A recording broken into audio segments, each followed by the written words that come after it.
All right, welcome to the first of its kind, world-changing manufacturers network. Lisa Ryan has her ears to the ground and her heart in the game. Get ongoing education and new connections right here with Lisa and the Manufacturers Network. Buckle your seat, listen, and spread the word. Here's Lisa. Hey, it's Lisa Ryan. Welcome to the Manufacturers Network podcast. Our guest today is Todd Miller. Todd is president of Isaiah Industries based near Dayton, Ohio. Their company is a manufacturer of specialty metal roofing. They ship their products throughout North America as well as to Japan, Hawaii, and the Caribbean. A young baby boomer, Todd's entire career has been in manufacturing and marketing with Isaiah. He co-owns the business with his college roommate. Todd, welcome to the show. Thanks so much, Lisa. Really happy to be here. I love what you do. Well, thank you. Well, Todd, share with us a little bit about your background. It sounds like you've been with Isaiah pretty much your entire career, but you still had to make that choice at some point to join Isaiah. So what got you there? Yeah, it's an interesting concept. And yes, so I had, my father had started the business when I was in high school. So I did lots of working here in the summers and things like that during high school and college. I went to college for a degree in communications, which when I graduated, I realized it really prepared me to do almost nothing. It was about as meaningful as had I gotten an English degree, I discovered at the end. But anyway, it was really interesting. So I was going out doing a typical interviewing thing and realized that, everyone was trying to put me in at entry-level positions, which would have been great. You got to start someplace. But I had something already with my father's business based upon my years of experience there in summers and even doing some part-time writing and design work for the business during the school year that I just was able to step into a role there that had me at a little bit more than just an entry-level position in terms of an industry that I somewhat knew something about. And then that started 40 years of more learning. Wow. So when it comes to staying in your father's business, I mean, we all in our ideal perfect world, that's the succession planning, but we also hear of people that want something better for their kids, and not the hard work that I've done. I want you to go to college and get that communication degree so you can do nothing with it. But what was that experience like? Was it good that you decided to stay with your father, or was there any disappointment that you didn't go out into the world and find something of your own? You always kind of wonder, well, what if or what could have been? But, again, I kind of look at it that having been in one industry, one general position my entire career, I'd like to think that that's helped me develop a certain level of mastery. Again, don't get me wrong, I'm always learning, and that's what I love the most about it. And, I guess the thing is, if you're always learning from where you are and you're always going higher up, you're never going back to an entry-level position and having to rebuild. So I've really liked that. We had a fantastic relationship for many years in the business. My father was the engineer, so he was the one that kept things going from a manufacturing standpoint. I was the silly marketing and sales guy. And then a couple of years after I was here was when my college roommate came into the business, and he was our finance numbers purchasing person. And that was great because the three of us each knew where our roles were. We respected each other for where we were good, still loved to have input from each other, but it just really functioned well. My father, unfortunately, had a stroke at a fairly young age, which took him out of the picture from a day-to-day standpoint. But we had some great team members who stepped into that engineering and manufacturing and maintenance role. Hardly missed a beat as a company, although missed him on a regular basis. He has since passed away. Mm. So what is it that you love about the metal roofing business? I really enjoy the people. I've been heavily involved over the years with a couple of major trade associations in our industry, the Metal Construction Association, which is a very technical research, building codes oriented organization, and then also Metal Roofing Alliance, which is a market development association. And I've really loved that ability to work with my competitors and work for the betterment of the industry. And we've had an ideal industry for doing that because metal, as a part of the market share of the overall roofing industry, really was pretty small. I mean, 15 years ago it was around 2%. We've grown it to 15%, and that's only happened because the various players didn't see each other as competitors. So our goal was, how can we grow this for all of us? And it's interesting, we're still doing that. We still get along well. In fact, our annual trade show is coming up next week for our industry, and really looking forward to it because we didn't have it last year. And so it's been a while since I've seen all my colleagues. So I'm really looking forward to next week in Tampa. Yeah, and I'm so glad that you shared that with the trade association that you're a member of, because as many of these that I speak to, people think that they're going to give away all their trade secrets, or they don't want to hobnob with their competitors. And that is such the wrong experience, because these people, when you're going to your trade association, you're making friends and you're building relationships and you're meeting the families and all of that, that not only keeps you in the industry, but then it also builds a referral source, because if another contractor can't handle a job or whatever, they're much more likely to refer it to somebody that they know, like, and trust versus, some schmo down the street that they don't know at all. So being a part, and it sounds like you are pretty active with both of those associations, that says a lot for you, but it's also, you're showing the growth in the industry from 2% to 15% just because of the efforts that you've put behind it. Yeah, and it's really been good too, because as I've gotten to know our competitors, there have been a lot of opportunities where I'm like, well, I really need this a piece of equipment and I don't have it, but they do. So maybe they can do this work for me, and vice versa. Just a couple of weeks ago, we did some embossing work for one of our competitors. So it's just really has built some solid relationships, and always fun to go out and see how other people approach things in their manufacturing environments. That's certainly one of my greatest pleasures, is getting the opportunity to tour other plants. And, people always think, well, they're going to steal my ideas. And that really doesn't happen, maybe in some very small areas. But generally speaking, plants kind of grow and are built holistically. And so you can't just go someplace else. Oh, I'm going to steal their idea and completely redesign my entire plant floor to match theirs. I mean, that would just be silly. But yet it's still fun to visit and see other operations.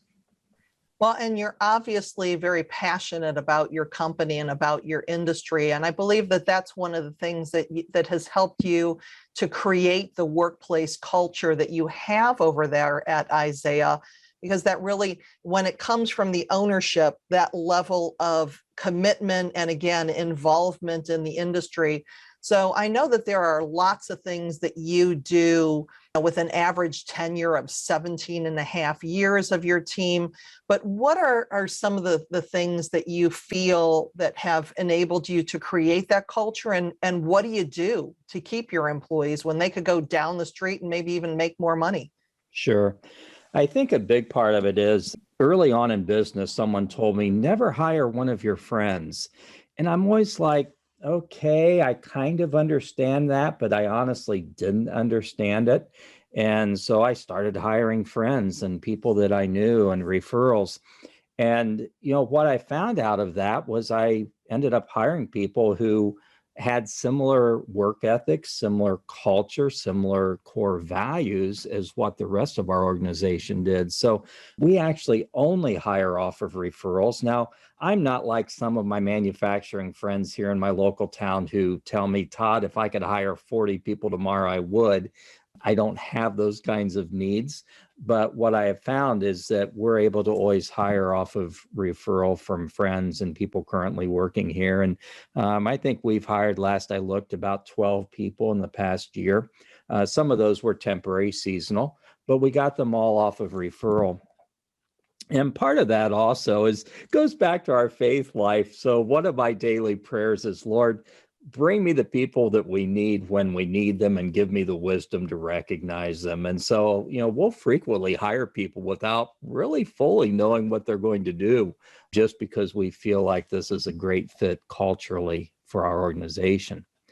I think that in terms of what we get our whole company to really strive for, that really is customer service. And what we find is that when you get some good people together and they're all committed to meeting customer needs, and it really goes back to our team and their commitment. One of the things that I often tell our team here is that as a manufacturer of a product that gets resold, I tell them, we don't sell anything.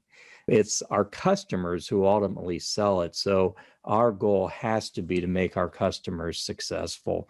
If they're not successful, we're not successful. And I know that you see a lot of social media on your company out there. There's a lot of things that your team does as a team. They're friends outside the office. So share some of those things that you're seeing that are helping to promote Isaiah as a pretty cool place to work. Sure. And we see that especially on the plant floor. I mean, guys getting together outside of work, folks helping each other with projects at their homes and that type of stuff.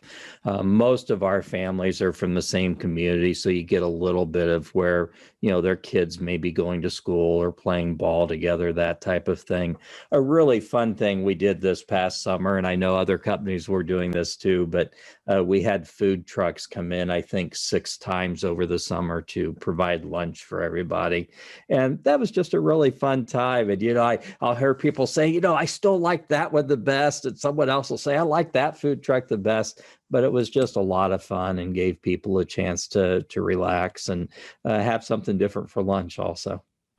Now, when you bring in food trucks, is that something that you just supply the truck and people pick out and pay for their own lunch, or are you picking up the tab for lunch for the day?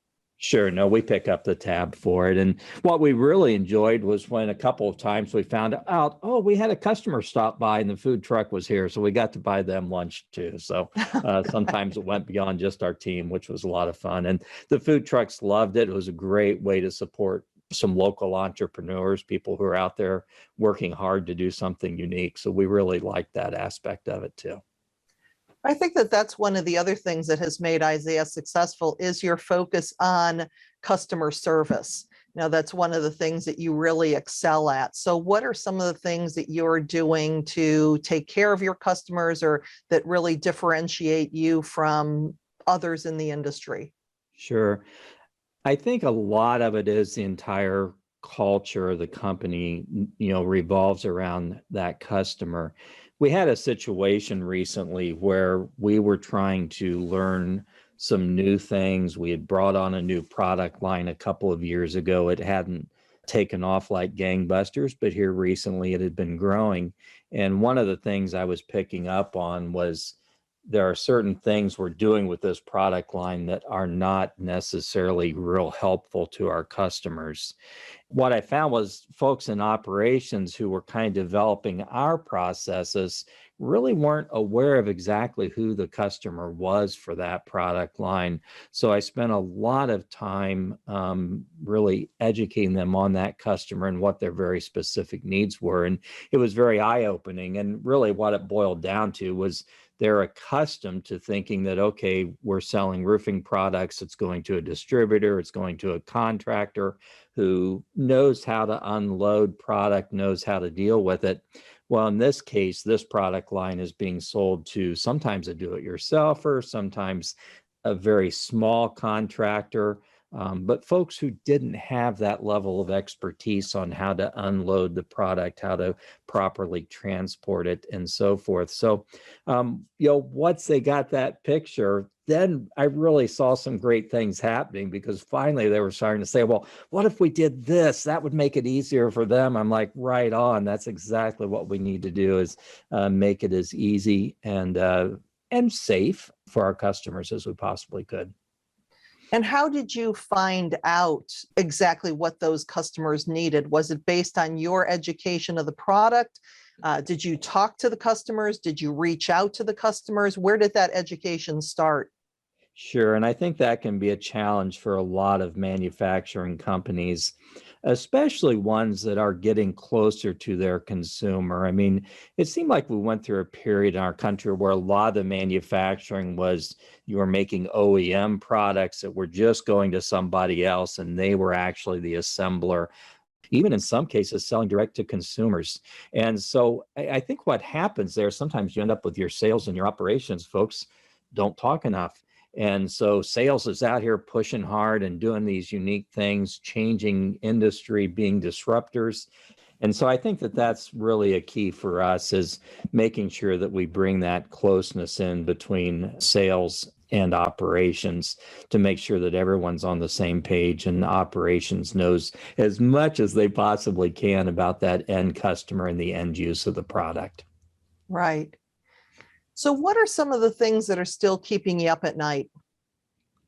I suppose it's like a lot of manufacturers right now. It really is the supply chain issues. And, that's probably starting to become a broken record amongst most manufacturers. I spent most of this year saying and listening to my suppliers and saying 2022 is going to be better. Now, in my mind, I'm thinking, what's going to be magical about 2022, Todd? And, now here we are, fourth quarter in 2022 is almost upon us. And I'm saying, at least it's not going to start out a whole lot different than 2021. And so some of these challenges are going to be here long term. And, one of the things that we're starting to hear more and more, and I hear from other manufacturers as well, is, now it's coming down to not so much major supply chain disruptions as individual chemicals, individual small components that now are just throwing a monkey wrench into everything. And so sometimes it's boiling down, that narrowly. So that certainly is a concern. I think the other thing that keeps me awake is the cost of freight and transportation. I'm seeing more and more orders where the freight is more expensive than the product itself. And Wow. that's troubling. And I'm sure that has to be happening in other industries as well. And so when you're dealing with the supply chain and when you're dealing with the freight charges, what are some of the things you're doing to handle that? Is it communication? Is it passing on some of those costs to the customers? I mean, how are you getting through this? Well, certainly a lot of them do end up getting passed on. I mean, you're certainly always looking for how can you have more efficiencies internally in order to help offset some of those costs. I know that it's put a huge onus on our traffic management folks, the ones who arrange for shipping and things, but we're really just plain old having to get more creative in terms of looking for lower freight rates and not necessarily just always believing, wow, this company has been the best on price in the past, they will be in the future. And instead looking for other options as well. What we're seeing more and more often is, especially as a manufacturer that's trying to serve the whole country, that those freight costs. I remember the days when I could get a truckload of material from here to California for $2,000, sometimes even a little bit less. And now you're talking $6,500 minimum. So it's just a really big change, and that really embeds a lot of cost into our products. So just having to be creative, ultimately it may force a lot of manufacturers to look more at regional locations or regional break points. So a couple of years ago, we put a warehouse facility in Dallas that serves as a distribution facility for us. And so that way I can ship full truckloads there and then use that as a break point rather than having to ship smaller orders where the freight would really add up to be quite costly. Okay. And as you think of everything that you're doing at Isaiah for with your culture and with all of that of keeping your employees, for somebody listening to today, what would be your number one tip, something that they can start to implement or at least start to think about to help them change that culture over time? I'm kind of sounding like a broken record, but it really would be to get your entire organization as close to the customer as you possibly can. It's all about what that customer thinks of you and what their experience has been and how they share that experience with others. So I think that would be the big thing was, don't think that you can be a manufacturer that's off by itself on an island, just crunching pieces of metal or making pieces of plastic or whatever. You've got to get your entire organization close to the customer. Wonderful. And from a networking standpoint, what would be one thing that you would like to learn from other industry colleagues about the way that they do their business? And what is something that if somebody wanted to connect with you that you'd be willing to share with them? Sure. I think one of the big things right now really is learning more about how other companies are addressing this freight and shipping issue. Maybe there's ways in our own area. Maybe I don't know this. Maybe I regularly ship half truckloads to Dallas, and maybe another company here in Piqua, our hometown, ships half truckloads to Dallas. Why couldn't we combine those things? So I think that sort of learning more about that would be very, very important to us. I'm kind of an open book. I really am. One of the things I love to talk about, though, and believe me, I'm not as good at this. I'm not as religious at it as I used to be, but I'm really a big believer in building systems in your business. And too often, if something goes wrong, we start to try to point fingers at a person instead of looking at the process and looking at the systems in place. So one of the things I love talking to other companies about is ways to build those systems and processes and document them so that they can be followed by their entire organization. Wonderful. Well, Todd, if people did want to reach out and connect with you, what's the best way for them to do that? Actually, I've got my own website's probably the easiest one to remember. It's just Todd, Todd, at asktoddmiller.com. And it's an educational website we have on metal roofing. But Todd at asktoddmiller.com is a perfect email to reach me. Folks are always welcome to call me as well. And they can pick that information up off our website too. So. And what are some of the educational things that you have at toddmiller.com? Answer a lot of questions for consumers about roofing and ventilation and other home improvement things. Again, that was part of our goal to get closer to the consumer, was to create just an educational help. It's nothing salesy on that website. It's simply trying to build bridges, make connections, and help people make wise choices. Whether those wise choices involve our products or not, we want to make sure that they make the right choice about roofing their structures. Well, Todd, thank you so much for joining me today. It has been an absolute pleasure to have you on the show. I've enjoyed it as well. Thank you so much. And again, thank you for what you're doing. I think this is fantastic. Thank you. I'm Lisa Ryan, and this is the Manufacturers Network Podcast. We'll see you next time. Thanks for listening. Hey, do me a favor. If you like what you've heard, please subscribe and give us a 5-star rating. Also, feel free to share the podcast with your friends and colleagues so we can grow the network and connect more fantastic folks just like you. You can either go to the website at manufacturers-network.com or share the podcast on your LinkedIn, Facebook, Twitter, Instagram, or wherever you and your industry friends hang out. The bigger and faster we grow this network, the stronger and deeper community we will have. I appreciate you. Thank you.